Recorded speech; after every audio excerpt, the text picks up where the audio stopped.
Assalamualaikum warahmatullahi wabarakatuh. Pemirsa, selamat berjumpa lagi dengan podcast Matsa Forta dari MTS Negeri 4 Tulung Agung. Hari ini adalah momen yang luar biasa karena hari ini kita kerawan beliau-beliau yang juga luar biasa. Sebelumnya kami sapa dulu, terima kasih kerawannya yang terhormat Bapak Anam, iya, selaku Kepala KUA. Kepala Kantor Urusan Agama. Besuki Bapak nggih? Enggak, di Kecamatan Pakel. Oh, Kecamatan Pakel nggih. Siap. Juga ada istri tercinta Ibu Penyuluh. Nah, ini juga bestie saya. Ini dari Bu Reni Habibah. Siap. Tidak lupa Bapak kita tercinta. Ini bapaknya orang MTS Negeri 4 Tulung Agung, Bapak Selamat Riyadi. Luar biasa, beliau selalu mensupport kegiatan kita, Bapak Ibu.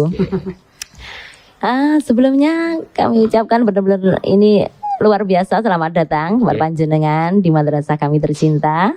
Dan informasi ini adalah ruang podcast kita. Walaupun ini belum launching Bapak, tapi alhamdulillah kemarin sudah dirawui Bapak Kepala Kantor Kementerian Agama beserta Ibu, sudah ditungani, ditimbuli. Walaupun insya Allah kita launchingnya besok. Oke, iya, insya Allah besok. Tapi hari ini juga luar biasa, panjenengan rawuh.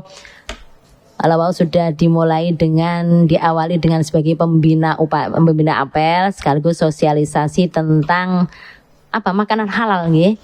Halal untuk Indonesia. Termasuk ini percepatan sertifikasi untuk pelaku usaha makanan dan minuman. Nah, itu ada beberapa hal yang saya yakin tidak hanya saya, tapi banyak yang belum paham tentang bagaimana untuk melihat kehalalan makanan itu. Terus prosesnya bagaimana untuk menuju, oh ini makanan sudah dikategorikan halal atau belum, itu terus pundi Bapak atau Ibu, monggo. Pertama terima kasih dalam kesempatan Pak Kepala Madrasah Bapak Haji Selamat yang semakin muda tampan. Dan terima kasih untuk Bu Nazil. Terima kasih yang ada di samping saya itu juga sebagai penyuluh, juga setiap malam juga nyuluh saya. Oh, luar biasa. Ya.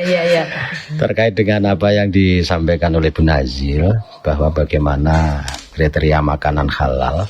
Sebenarnya kalau kita tarik pada sisi keagamaan kita, bahwa makanan halal itu kan sudah jelas ya di dalam Al-Quran maupun di dalam hadis. Tetapi di dalam sisi yang lain kita harus paham juga bagaimana kehalalan itu juga ditunjukkan, juga dibuktikan dan juga telah diverifikasi. Artinya apa? Ketika kita berbicara makanan halal, halalan thayyiban. Halalan thayyiban. Nah, oleh karena itu kalau secara keagamaan kita sudah nggak berbicara itu, tetapi bagaimana secara pandangan kita sebagai warga negara Indonesia, bahkan juga negara luar pun juga sudah banyak label-label itu, sehingga yang dikatakan halalan thayyiban, maka produk yang dikeluarkan oleh produsen tentang makanan itu tentunya tidak cukup bahwa ini ayam saya sembelih secara benar. Kemudian kambing saya belah secara benar, kemudian dan lain sebagainya. Tetapi di dalam hal kehalalan itu memang ada kriteria-kriteria yang di sini adalah peran Kementerian Agama, peran Majelis Ulama Indonesia itu nanti yang akan mensertifikasi terkait dengan makanan halal itu. Jadi yang dikatakan makanan halal secara umum dapat kita simpulkan seperti tadi disampaikan oleh Bu Penyuluh, bahwa halal itu baik, halal itu berkah, halal itu sehat. Yang pertama terbalik ya. Yang pertama itu sehat. Halal itu sehat, halal itu baik, halal itu berkah. Halal itu berkah, luar biasa. Terima kasih ngoten nggih. Berarti gini, untuk Bu Reni. Berarti kalau sekarang kita melihat fenomena yang ada Bu Reni nggih, bahwa anak-anak itu luar biasa sekarang lagi senengnya makanan yang ya karena pengaruh medsos ya, siap saji. Itu bagaimana untuk menyadarkan anak-anak untuk melihat bahwa oh ini makanan yang saya makan ini halal, atau bagaimana supaya anak itu paham gitu. Makanya kita sebagai penyuluh agama itu terus berupaya mensosialisasikan. Kalau di lembaga kita juga lewat lembaga-lembaga sekolah Kalau di luar kita lewat pelaku usahanya, pedagang-pedagangnya yang alhamdulillah kemarin itu diketuai oleh Bapak Kan Kemenang juga. Kita di Bravo Tulungagung, di alun-alun, di Gor, dan di pasar sore. Jadi kita sisir yang pertama itu pelaku usahanya, termasuk kita penyuluh dan teman-teman itu sudah berupaya jemput bola. Kita ke pelaku usaha, pedagang minuman, pedagang makanan untuk kita ajak daftar sertifikasi halal. Jadi pertama yang kita tekankan para pedagangnya. Terus yang kedua lewat anak-anak ya sosialisasi ini, bahwa setiap, kalau anak-anak biasa sukanya makanan jadi, minuman jadi kita utamakan yang sudah ada label halalnya. Gitu ya. Jadi lihat dulu komposisinya seperti apa. Nanti setiap kemasan pasti ada label halal. Jadi kalau sudah berlabel halal, insya Allah MUI sudah mensertifikasi dan sudah mengklarifikasi.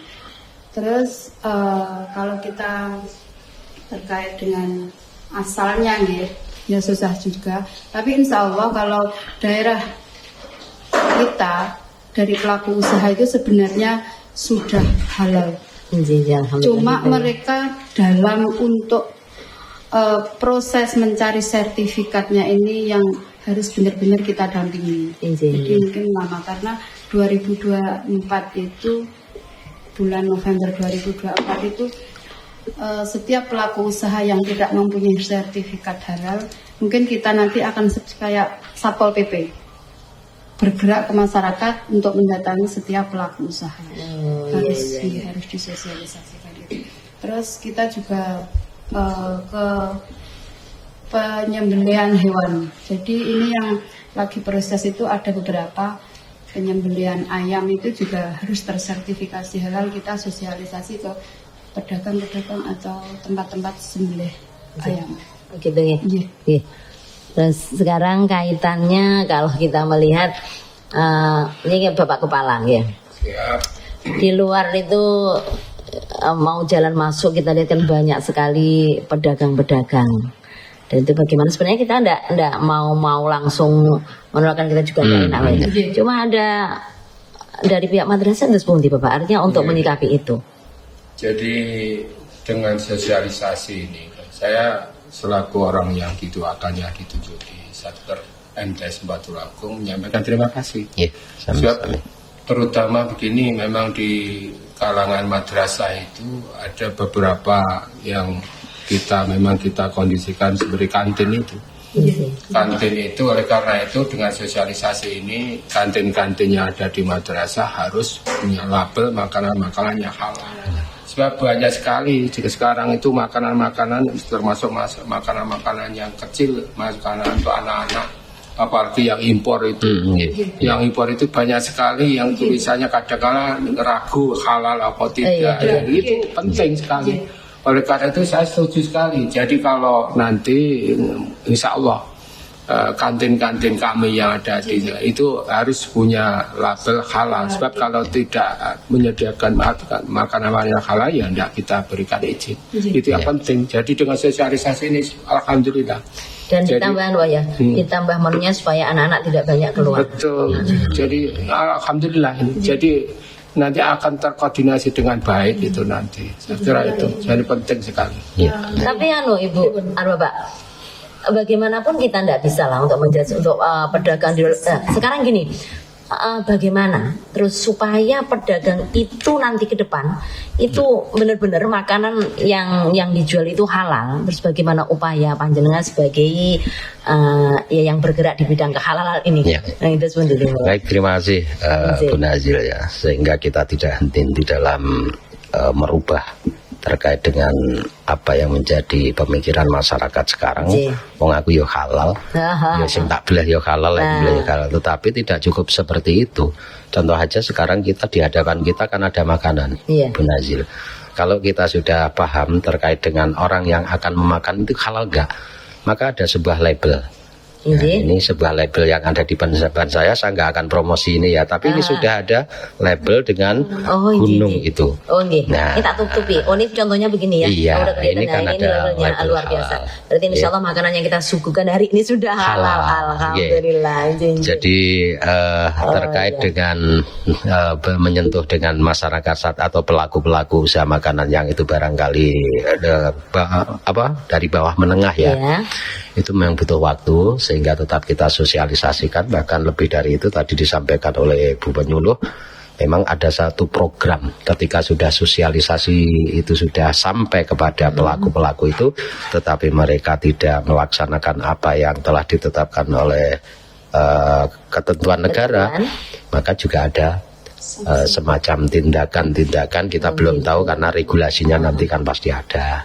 Terus jadi pertanyaan saya, ke depannya itu apa sudah ada sekarang aturannya ketika mencari label halal itu gratis atau ada pembiayaan? Kan wajar orang kalau menengah ke bawah mesti akan bertanya seperti itu. Baik, jadi Bu Nazil, untuk teknis terkait dengan bagaimana nih Bu Penyuluh tetapi secara keumum atau secara umum kami yang berada di Kementerian Agama, utamanya sudah ditekankan oleh Gus Menteri sampai pada Pak Kepala Kantor, intinya tusi dari kantor urusan agama bersama dengan penyuluh juga mengawal terkait dengan itu. Jadi kalau masalah teknis bagaimana, apakah ada biaya mahal enggak? Nah, ini kan yang wajar, mesti akan sudah pernah itu, sudah pernah. Terus kalau terkait pengurusannya ya sebenarnya dipermudah lewat online itu juga bisa. Kalau susah karena pelaku usaha semuanya belum tentu mereka bisa dengan gadgetnya, jadi bisa langsung ke KUA. Berarti kantin kita juga nanti langsung online aja bisa Bapak kantin MTSN Tulungagung tinggal rilis. Wah, alhamdulillah luar biasa. Terima kasih. Kalau nanti luar biasa. Tahu linknya kantin MTS Tulungagung sudah daftar atau belum, bisa langsung dilihat. MTS 4 MTS 4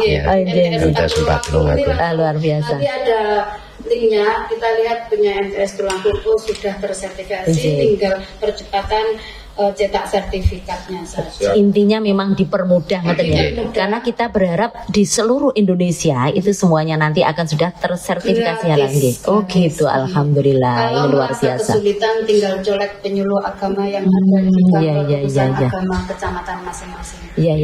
Siap. Petugas untuk mengawal proses sertifikasi halalnya.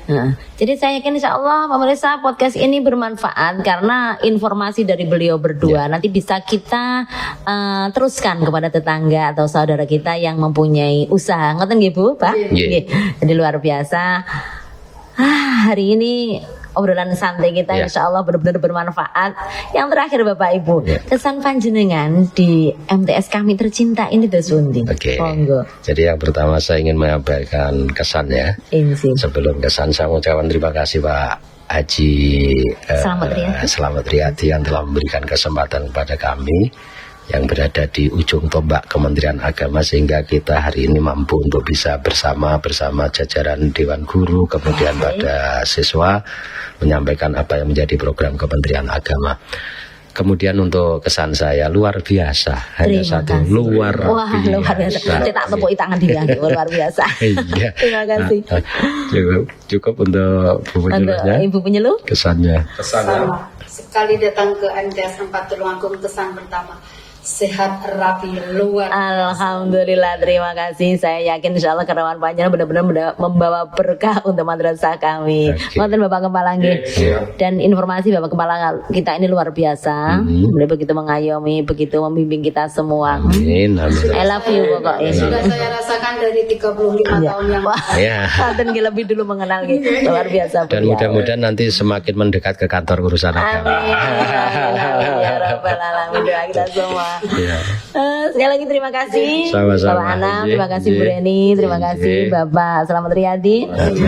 Sekali lagi mudah-mudahan podcast kita hari ini bermanfaat dan sekali lagi terima kasih. Akhirul kalam, wallahul muwaffiq ila aqwamit thoriq. Assalamualaikum warahmatullahi wabarakatuh. Waalaikumsalam warahmatullahi wabarakatuh. Terima kasih. Terima kasih.